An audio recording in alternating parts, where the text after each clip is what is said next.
Hello, ang ini nga video para ini sa mga gusto magtuon.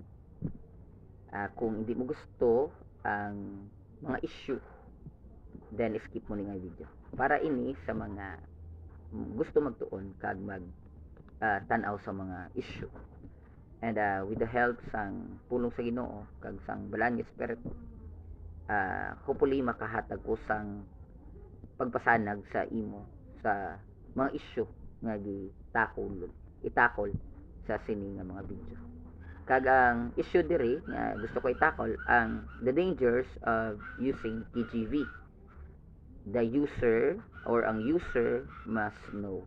Kinanglamin sindihan ini sa nagagamit sang KGV. So without further ado, let's go. So the 1611 King James Version sang Bible, also known as Authorized Version, nagay nila ang word nga Authorized Version bangod nga si King James the First and the Church of England nag-approve sang sini nga version. May ara ini kalis nga 53 ka scholars, but ang iba nagambal sa 47 lang. So ang ini na publish gid sang 1611. Kag ang during the time, grabe ang influence sang ini nga version, especially sa sina mismo nga tion gali. Ang gingamit is ang early modern English. Now, early modern English, it's spoken and written roughly between late 15th century pakadto sa 17th century. Kag pagkatapos ng sininga period, nagsunod ang Middle English. So, during sa sininga period, underwent sang significant changes ang vocabulary, ang grammar, kag ang pronunciation. Nag-influence man kagamay ang printing press. Wala sila nagguba sang core nga message nga gin-translate sang mga scholar from Hebrew to English, Greek to English, and or Aramaic, may ara iban. But gin-standardize nila ang ginatawag nga spelling. Now, may shift nga dako nga natabo sa sining time, especially sa hambal pag speak nimo sang language during the time. Kag ang ini nga butang is isa dapat ka aware sang tao nga nagatuon, especially kung nagagamit sa King James Version. Nagatuon ko ang King James Version, nasulat ni sa early modern English, which was the language spoken during the late 16th century to 17th centuries. Ang style sang English diri is distinctive ang iya vocabulary, grammar, kag syntax, which may sound something kung subong ya is old na gid. But here's the great nga palabot ko sa imo. During that period, ang words nga ginagamit fit gid siya sa during the time sa pag-translate sang early nga gingamit pang early modern English, nga hindi pa broad ang meaning sang tagsa-tagsa ka word nga gingamit.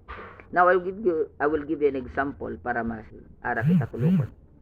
According sa 2 Timothy chapter 2 verse 15, study to show thyself approved unto God, a workman that needed not to be ashamed, rightly dividing the word of good. Now, not word of truth. Now, notice ang word nga study. Sa noun, para sa present natin subong, the devotion of time and attention to acquiring knowledge an academic subject, especially by means of book. Kag sa verb, amon sang detailed investigation and analysis of a subject or situation. Nga amo ning gigamit naton sa word nga study. But the word study, during sa sina nga period, is kapareho siya sang meaning sa word nga diligence, which is in the Greek word is spoudazo. Nga ang butsilingon niya sina is not a philosophical nga issue ang gusto ipalabot ni Paul kay Timothy, but is a practical nga issue. So ang ini nga butang, hindi siya mag-fit ang message niya, even though nga pagkatapos sina ang next na, study to show thyself approved unto God, a workman that needed not to be ashamed, rightly dividing the word of truth. And the rightly dividing of truth, maigo gid siya kung igamito nimo ang study nga sa modern. But hindi amo sina ang word nga study nga to invest or a detailed investigation, but we have a word nga ginagamit to search and to investigate kag gin-quote ni Christ in the book of John chapter 5 verse 39. Search ye the scripture that in them ye may know ye have eternal life. That in them ye may have eternal life. And ang ina mismo nga word nga search is a Greek word erionao, nga meaning to say that is the word examine or to search. And the word study is hindi amo sina. Subot silingon nga ang word nga study dire is naghatag si Paul sang gina-address niya kay bangod sa verse 14 may ginambal si Paul sa kay Timothy nga hindi ka mag-ukot sa mga katawhan nga nag-argue sa mga butang nga ang nagapamati, especially mga unbeliever, naga-epekto sang negative. So may ara dira sa verse 17 that is si Pilitos kag si Hermeneus nga sila ni mga false teaching kag ang mga posible nga ginahimo nila during the time is to argue.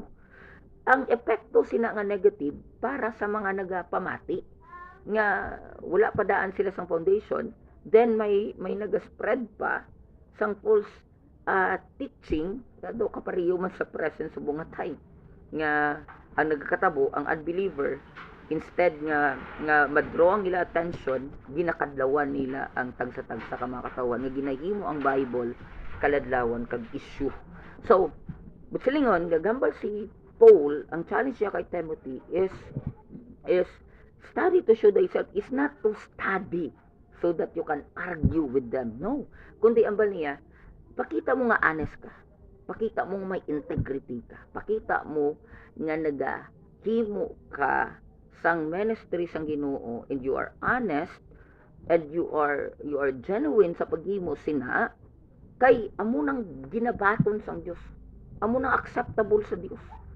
And then ambal niya, and once nga i-handle mo na ang pulong sang Dios, and that is the last, ambal niya is you must to rightly dividing the word of truth. Butsalingon, ihambal mo gid kung ano ang kamaturan. Now, dugang pagidira, Hebrews chapter 12, verse 17. So, ang hambal diri, for ye know how that this is the issue for Esau. Amo ni ang issue sa birthright. Now, for ye know how that afterward, when he would have inherited the blessing, he was rejected, for he was found no place of repentance. Through he sought it carefully with tears. Now, ang ini nga passage does not suggest nga si Esau is hindi saya maghinunsul, kundi sa good sense or spiritual sense, and notice the word he sought with tears. But sila this is the evidence ang possible nga repentance. But anong gid ang ginahambal kag ginapalabot sa sininga message that for ye know how that afterward, when he would have inherited the blessing, he was rejected. Ang word nga, for he found no place of repentance. Kundi, ang ginahambal sa sininga message is, hindi na mabago pa ni Esau ang natabo. Meaning to say, bisan ano pa imuon niya. Bisan, I believe, in a possible of, he repent, possible sa na tanaw yan na imagine niya na kung anong ginimo niya, especially ang pag-sold sang birthright sa soup. Dri na ang point nga hindi yan na mabalik kung anong iya ginhimo. So, but silingon, nag-change ang message prior sa hindi pa broad nga meaning kag ang KJV bangod nga gin translate siya sa word by word. So, hindi ni mo makita ang iyang nga message kung hindi nimo pag-search ang mga butang nga dapat nimo may bulan. And you know nga nagamit si James ang gay clothing. So we know that gay clothing is not a gay clothing. Kung ang gay clothing is literal para sa aton ibutang naton sa modern, may gay clothing, but we know nga ang gay clothing is a shiny cloth nga wala gin allow ni James kay ina naga cost nga ginagamit sang tao to show himself sa iya kaugalingon or to show herself sa iya kaugalingon sa kadaman. Now, wala sang sala sa King James Version. Pero base, ikaw ang magsala sa paggamit sa nito. So, damo pagid nga mga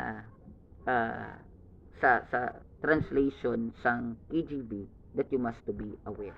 So, tada naton, ini kinanglan nimo intindihon kag tanawon kung ini magahatag simo sang dako nga bulig. By the way, I want to expound sang mga butang. Maraming salamat.